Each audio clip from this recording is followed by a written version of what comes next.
गुरु वशिष्ठ जी महाराज भगवान राम को जो अलौकिक ज्ञानामृत का मंगलमय प्रसाद सेवन करा चुके हैं, वही मंगलमय प्रसाद भगवान लक्ष्मी नारायण देव की अपार कृपा से हम सबों को प्राय नित्य ही प्राप्त होता आ रहा है और आगे भी श्री हरि देने की कृपा कर रही।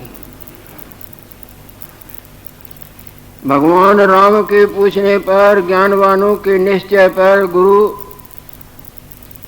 वशिष्ठ जी महाराज ने तरह तरह के दृष्टांत, दाष्टान, युक्तियों, प्रमाणों से प्रकाश डाला। आखिरी में अध्याय की समाप्ति में गुरुदेव ने बोला, इस तरह से जो जानने योग्य तत्व है, जिसको आत्मज्ञान करके कहा जाता है, ऐसे अपने वास्तव स्वरूप को जानकर अपने अद्वैत, निर्विकार, निराकार, शांत स्वरूप में विवेकवान ऐसे डुबकियाँ लगाते हैं जिस तरह प्राणी प्रेम से गंगा में डुबकियों पर डुबकियाँ लगाए।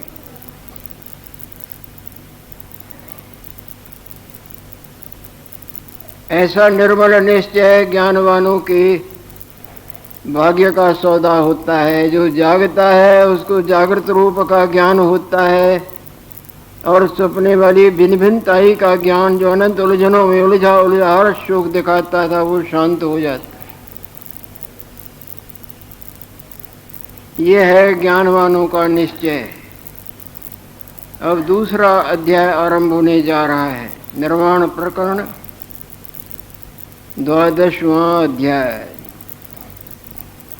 जीवन मुक्ति निश्चय वर्णनम। और भी गुरुदेव इसी बात पर अधिक प्रकाश डालने की कृपा कर रही हैं और बीच में राम भगवान भी प्रसन्नताई के उद्गार निकालेंगे। वशिष्ठ उवाच, हे राम जी, जो तो निष्पाप पुरुष हैं, जिन्होंने सब तरह के अधर्म परायणताई को बिल्कुल हृदय से, जैसे झाड़ू दे के कचरा निकाल दिया जाता है, निकाल दिया है। ईश्वर स्नेह, सत्य स्नेह, शुभ कर्मों के गंगा में नहाते हैं और नहाया है।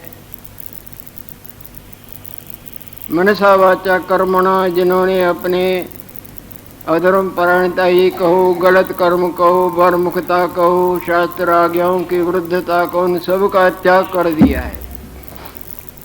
धर्म परायणताई को हृदय में भली प्रकार अपनाया है, जिससे उनका हृदय निर्मल हो जाता है।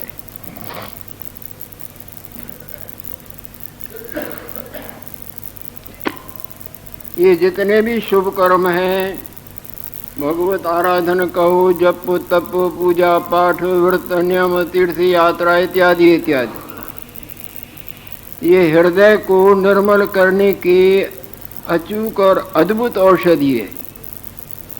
जितना जितना प्राणी सत्य को, धर्म परायणताई को, ईश्वर आराधन को, सदाचार को अपनाता है, उतना उतना उसके हृदय का मार्जन होता है, शुद्धता होती है।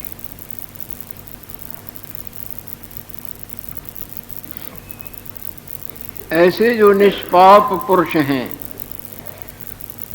जैसे जिस मकान की नींव दृढ़ होती है, उसके ऊपर मंजिलों पर मंजिल मकान चढ़ सकता है, पर नींव कमजोर होगी तो मकान ऊपर नहीं चढ़ सकेगा। इसी तरह पूर्व काल का परमार्थ सावधानी से, दृढ़ता से गायत्री जाप, व्रत, नियम, सत्य बोलना इत्यादि इत्यादि, इससे मन को साफ करना होता है। जिन्होंने ऐसा शुभ कर्म किया है, जो निष्पाप पुरुष हैं, उनके हृदय में ऐसा ही निश्चय होता है। निर्मल वस्त्र पर रंग काम कर जाता है। जिनके बर्मुखता पापों रूपी मैल निवृत्त हुई है, उनको अपने वास्तव स्वरूप का ज्ञान होता है। जिनके नशे का वेग निवृत्त हुआ है, वो सावधान होते हैं, अब नशे वाली बातें नहीं करते। इसी तरह जिन्होंने धर्मपरायणताई को दृढ़ता से अपनाया है, हृदय जिनका निर्मल हुआ है, उनको अपने स्वरूप का बोध होता है। और ऐसे बोध जिसका ऊपर आपके सामने बहुत कुछ वर्णन हुआ है, ऐसे बोध गंगा में वो तैरते रहते हैं।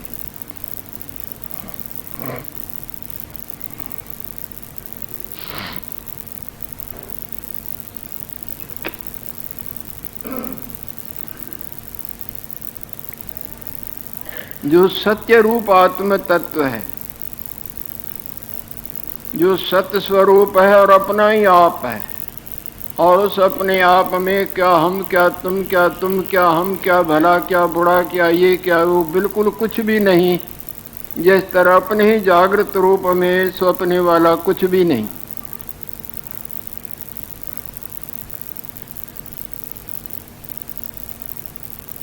ये जो हमने आपके सामने वर्णन किया है, ये पूर्ण बोधवानों के लक्षण हैं, अधूरे सधूरे नहीं।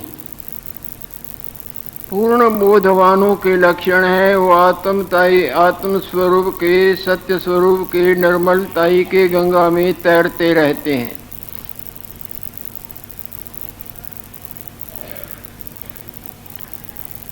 न उनका किसी में राग होता है और न द्वेष होता है। पाठकर्ता का पाठ वाले प्राणियों में या क्रियाओं में राग या द्वेष होता है क्या?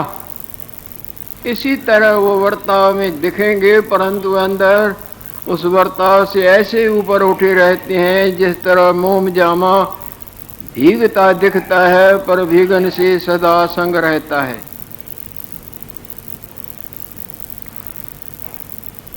न किसी विखे राग होता है, न द्वेष होता है।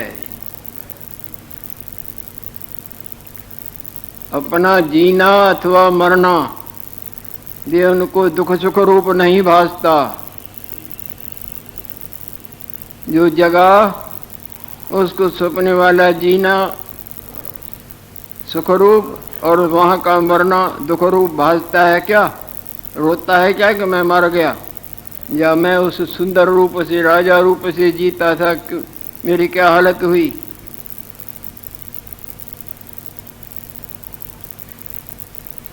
जीना मरना उसको सुख दुख नहीं देता, एक समान रहता है।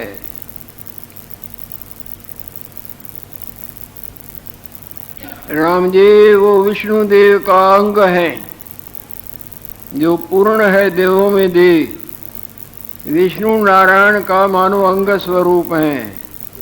अंग अंगी से अलग होते हैं क्या? आपके जो अंग हैं, बाहें, हाथ, पांव, आपसे अलग हैं। इसी तरह वो मानो नारायण स्वरूप है। वो नारायण देव के अंग स्वरूप हैं। जीवो ब्रह्म ही बनना पड़ा। वो जीव वास्तव जिसको जागृति है तो सब बुद्ध बुद्धे पानी, पर जिसको अभिरूप नाम में आ सकती है, अपने असली स्वरूप का ज्ञान नहीं, वो नारायण होते बुद्ध, पानी होते ही बुद्ध बुद्धा बना हुआ है, और वो पानी में पानी।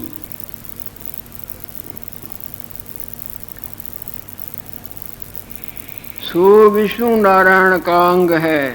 कहने का मतलब क्या है कि वो परमात्मा से भेद रहित स्थित है। स्वप्ने वाले जागृत से भेद से स्थित हैं, और जगने वाला जागृत से अभेद से स्थित है। जानत तुम्हें है जाई, सो जाने जिस देह जनाई।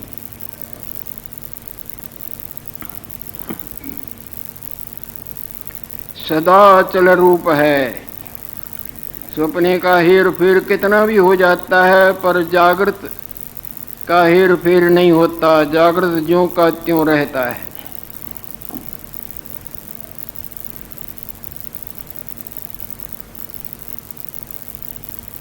राम जी, सुमेरु पर्वत हवा के लगने से हिलता है क्या?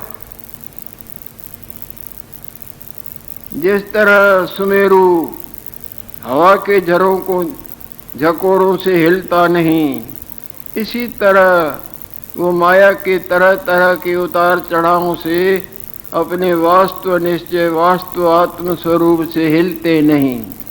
कई उपाधियां आती रहती हैं, परंतु अंदर वो अडूल अपने आप में रहता है। पाठकर्ता के सामने रोने का पाठ भी, हंसने का, गलत का, सही का, लड़ने मरने का, परंतु वो असली रूप को नहीं छोड़ता, असली रूप में स्थित रहता है।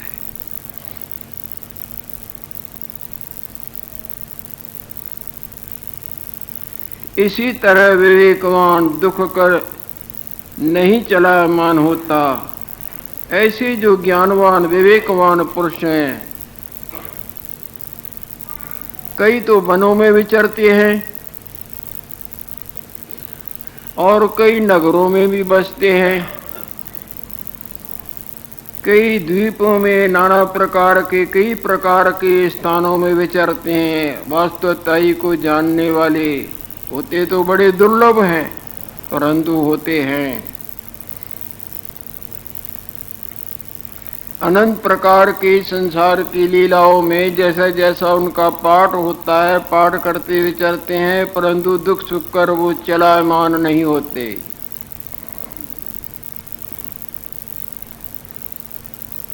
कई तो स्वर्ग में विचरते हैं, फूलों के बगीचों में घूमते घामते विचरते हैं, और कई बगीचों विखे कई पर्वतों की कंदराओं में आनंद गंगा में नहाते रहते हैं, और कई राज्य भी करते हैं। कृष्णो भोगी शुक त्यागी निरपो जनक राघव वशिष्ठ कर्म करता ये ते ज्ञान। भगवान कृष्ण अनंत प्रकार के भोगों में व्यस्त रहते थे, और सुखदेव जी महाराज बिल्कुल लंगोटी का भी मानो त्याग किए हुए बैठे थे। और गुरु वशिष्ठ जी महाराज देखो, जो गुरुओं के भी गुरु, भगवान के भी गुरु, वो अपने पुरोहिताई का कर्म करते थे। यज्ञ कराना, हवन कराना, कई प्रकार भक्तों के कामनाओं के उनको रास्ता देना, और भगवान राम राज करते थे। जनक राजा राज करते और कई संसार की लीलाओं में वर्तते थे, परंतु अंतर मोक्ष नगरी में सब एकता के गंगा में तल्लीन है।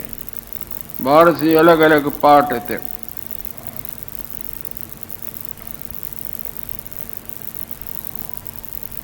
कई राज करते हैं, शत्रु को मारकर सिर के ऊपर चवर झुलावते हैं। कई श्रुति स्मृति अनुसार करूं, कई वेद पुराणों के मुताबिक जैसे जैसे रास्ता देते हैं वैसे वैसे कर्म करते हैं। राम भगवान लड़ाई भी लड़े थे ना, मुक्त स्वरूप हैं।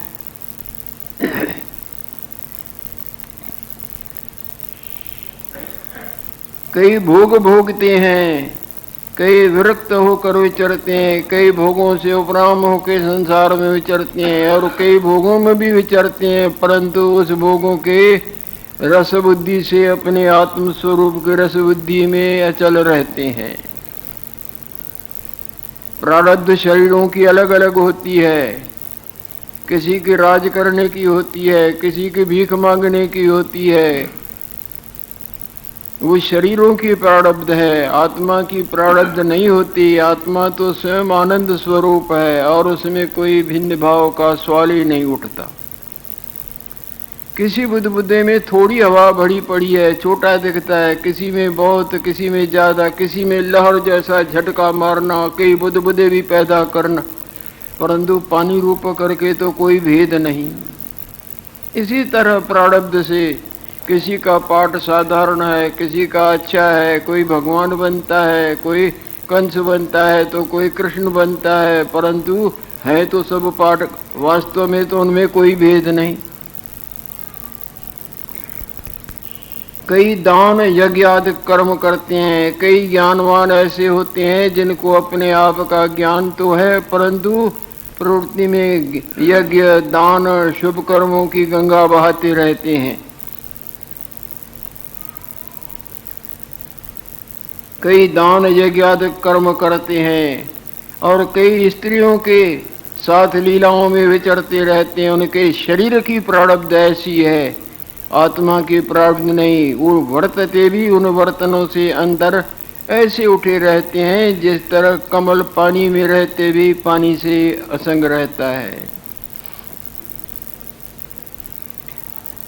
कहूँ गीत सुनते हैं, कहूँ नंदन वन विखे विचरते हैं, गायन सुनते हैं, गायन करते हैं, कई गुफाओं में रहते हैं, कई तीर्थ करते हैं, यज्ञ दान इत्यादि करते रहते हैं, कई नौबत नगारे तुड़ियाँ सुनते हैं आनंद पूर्वक, जैसे स्वर्ग में या और कहीं वो नौबत नगारे सुनते हैं इत्यादि नाना प्रकार कर्म के स्थान, कई स्नान विखे कई जगहों में रह विचरते हैं, परंतु अंदर उन बाहर के सारी लीलाओं से ऐसे उठे रहते हैं जिस तरह भगवान सूर्य नारायण सदा अंधकार से असंग रहते हैं।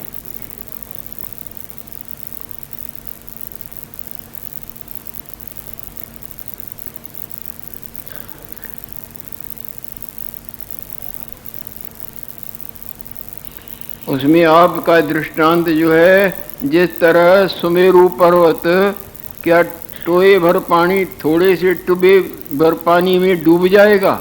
नहीं डूब सकता। इसी तरह वो अपने आप में सदा असंग रहती हैं, परंतु आसक्त कोई कहीं नहीं होते। जैसे सुमेरु पर्वत तालाब विखे डूब नहीं सकता, इसी तरह माया में रहते भी माया से सदा वो अंतरंग असंग रहते हैं। जैसे ज्ञानवान किसी पदार्थ विखे बंधमान नहीं होता, वो जानते हैं कि ये सब मिथ्या प्रतीति मात्र है। ऐसे तो सब कोई बोलता है मिथ्या प्रतीति, समय पर पता लग जाता है, वो वास्तव रहता है।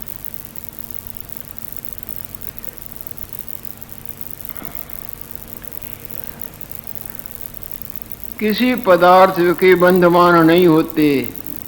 इष्ट को पाए कर हर्षवान, अपने मन के अनुकूल कार्य होने पर, वस्तु प्राप्त होने पर हर्षवान नहीं होते, और मन के विपरीत प्रतिकूल बात आने पर वो दुखी नहीं होते। अंतरंग सावधान रहते हैं, जिस तरह पाठ करता लड़ने मरने भले बुढ़े से में प्रवृत्त होते भी उन सब प्रवृत्तियों से अंतरंग ऊपर उठे रहते हैं। जिस तरह राजा हरिश्चंद्र चांडाल के यहाँ नौकरी दे रहे हैं और उसकी पत्री ठाठा मार के खुद भी रोती है और सबको रोआती है, पर अंदर रोने धोने इत्यादि लीलाओं से दोनों ही असंग अनुभव करते हैं, नहीं करते। जिनको अपने स्वरूप का बोध होता है, अपने स्वरूप का बोध कोई मामूली बात नहीं। जब भगवान की कोई अति कृपा होती है, तब अपने स्वरूप का बोध होता है। अपने स्वरूप का बोध ईश्वरी तो है और कुछ है ही नहीं। जितने भी पानी के बुदबुदे हैं, इनको अपने स्वरूप का बोध जिसको होवे वो तो फकत जल है न। बाकी रूप नाम के माया में सब नाचते कूदते बनते मिटते बनते जन्मते मरते पड़े घूमते रहे।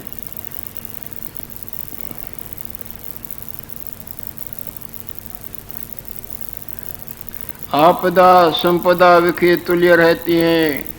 कभी महान कष्ट आ जाता है, कभी मन के अनुकूल बड़ा वैभव और बड़ा दर्जा संपदा मिल जाती है। कभी अपदा कभी संपदा, ये माया का सहज रूप है।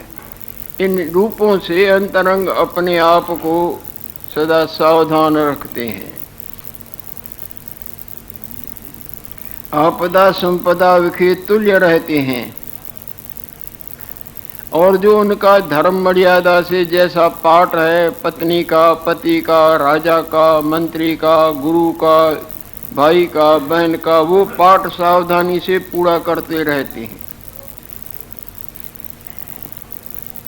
प्राकृत आचार कर्म को करते हैं, परंतु अंदर सर्व आरंभ ते रहते, अंदर सारे क्रियाओं से असंग रहते हैं। कर्तापन का भाव अपने में नहीं लाते। जो कर्तापने का भाव लाएगा वो भोक्ता भी बनेगा। किसी भी कर्म का जब तक इसके हृदय में मैं कर्तापने का भाव है कि मैंने किया या कर रहा हूं, तब तक इसका जन्म मरण इसका पिंड नहीं छोड़ेगा, लाख यत्न करे।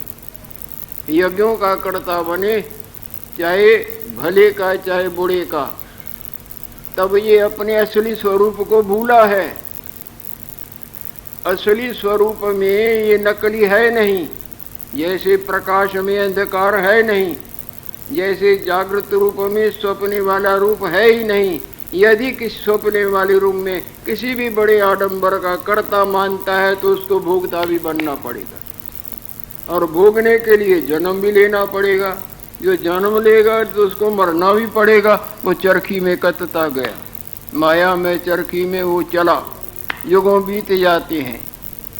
आत्मस्वरूप में जब अनात्म स्वरूप ही नहीं, जो अनात्म स्वरूप की चेष्टा करते आत्मस्वरूप में स्थित रहते हैं, जिस तरह पाठ करता पाठ वाली क्रिया को करते, अंदर पाठ और क्रिया से ऊपर उठे, उनको विवेकवान कहा जाता है। इसी तरह जैसा भी पाठ है, भाई का, बहन का, पति का, पत्नी का, मेरा तेरा तेरा मेरा, धर्म मर्यादा से उसको पूरा करना, और अंदर न हम है किसी के और न कोई। जाग जाने पर ऐसे ही होता है, न हम है किसी के न कोई हमारा, और न जगा तो हम इनके ये हमारे, हमने ये किया ये करूँगा। जिनके अज्ञान निद्रा की निवृत्ति हुई है वो इस मायामय रूप और मायामय रूप के कर्मों से सदा असंग रहता है, करता भी है और अकर्तापन के गंगा में नहाता रहता है।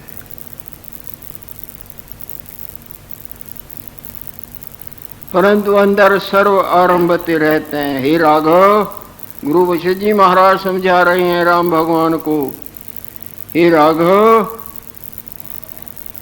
इसी दृष्टि को आश्रय करके तुम भी संसार में विचरो, फिर संसार का कोई भी उतार चढ़ाव तुमको हिला न सकेगा। हे राघव, इस निर्मल दृष्टि को आश्रय करके तुम भी विचरो। यह दृष्टि सर्व पाप का नाश करती है। कोई पाप इसके आगे टिक नहीं सकता है। जैसे जागृत के दृष्टि के आगे स्वप्ने वाला कोई उतार चढ़ाव हिल नहीं, हिला नहीं सकता है। कोई भी दंड, कोई भी वहाँ कष्ट हुए, उतार चढ़ाव जग जाने पर जागृत को हिलाता है क्या?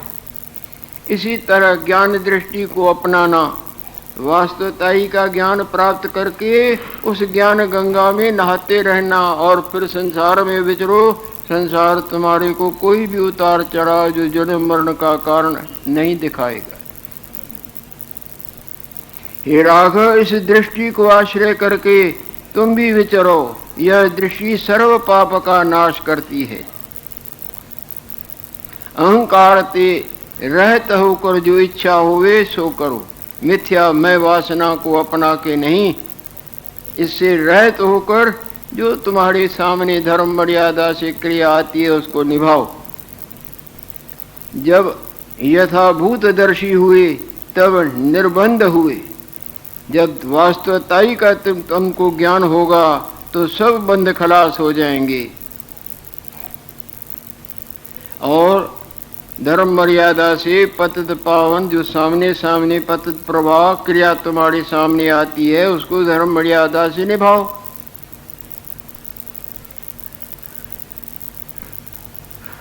जो कछ पतित प्रवाह कर आय प्राप्त होवे, तिस्व के सुमेरु की न्यायी तुम अचल रहोगे। हे राम जी, यह सब जगत चिन्ह मात्र है, यह वास्तवता ही है। ये सब समुद्र में जितनी भी लहरें, झाग, चक्र, बुदबुदे हैं, केवल पानी है। ये जितने भी स्वप्ने के भले बुढ़े देवता, दैत्य, मानव, दानव, पुण्य, पाप, नरक, स्वर्ग इत्यादि केवल जागृत है। यह है या नहीं है? यह सब जगत चिन्ह मात्र है,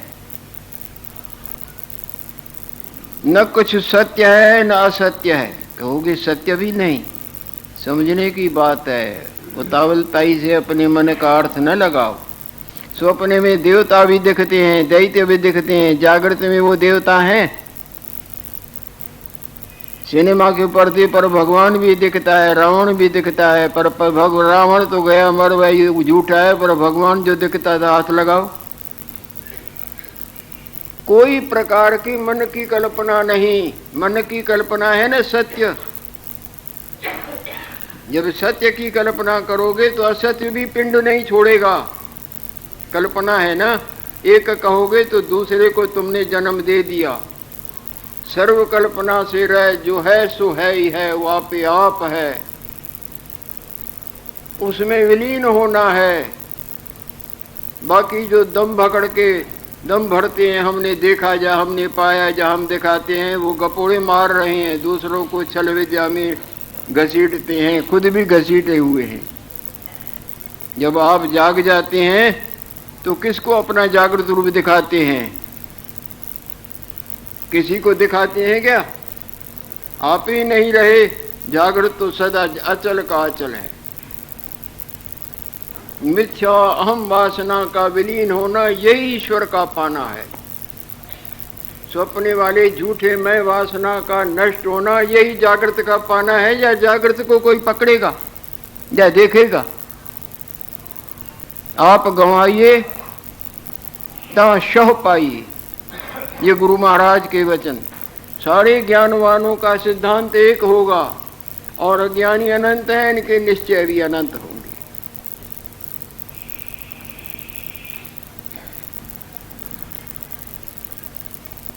हे राघव, इस दृष्टि को आश्रय करके तुम भी विचरो। यह दृष्टि सर्व पाप का नाश करती है। अहंकार से रहित होकर जो इच्छा होवे सो करो।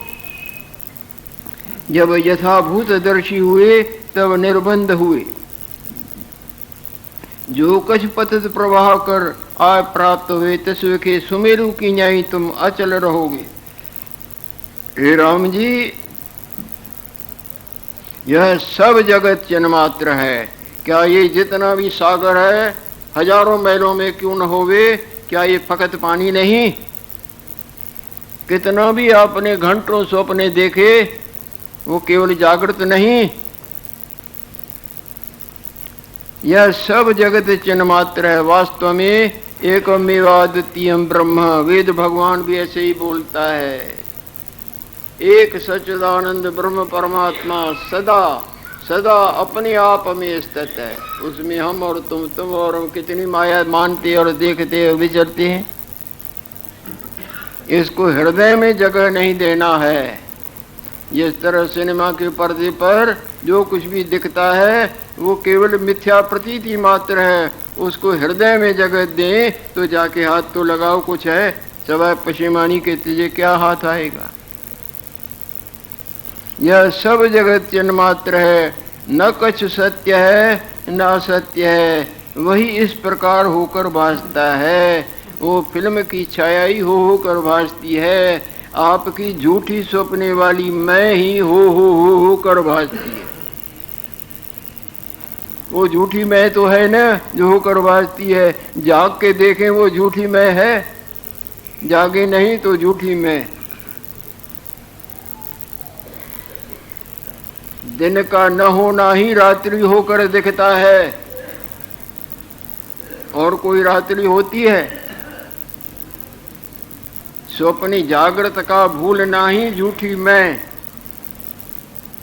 जागृत में आना वो मैं ही नहीं तो मैं में अपना आप और संसार कहां से आएगा।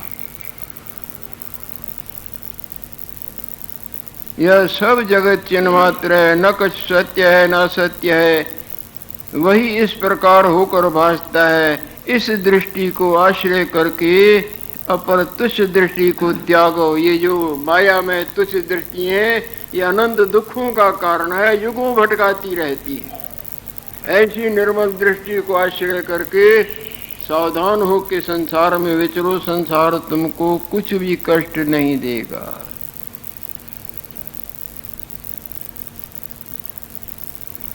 कई ऐसे होते हैं ना